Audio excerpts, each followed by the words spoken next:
Did you know that in the late 1800s, there was a city created by a committed Christian couple?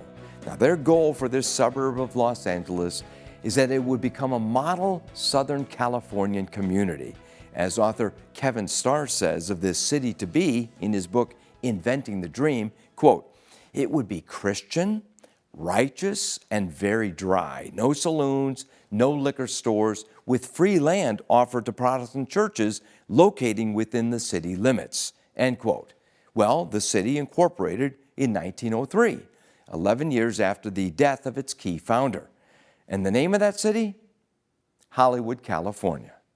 Something happened on their way to building a godly paradise, the movies.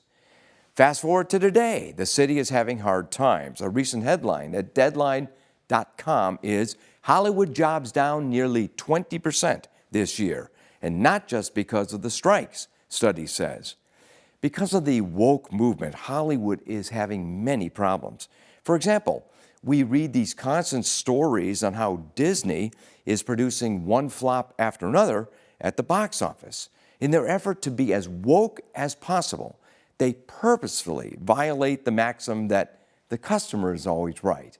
They also seem to have forgotten the adage of let kids be kids. But hey, you reap what you sow. Interestingly, there was a time when the movie moguls were not at war against America, against Christianity, against biblical morality.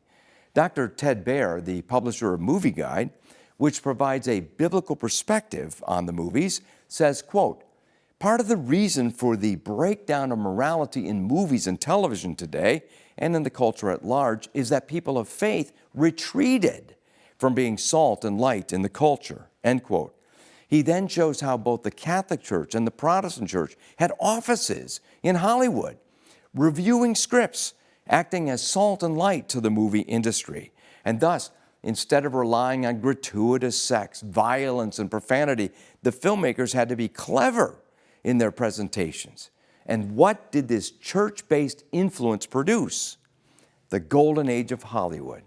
But in the mid-1960s, the churches closed their offices, and it's all been downhill from there. For D. James Kennedy Ministries, I'm Jerry Newcombe.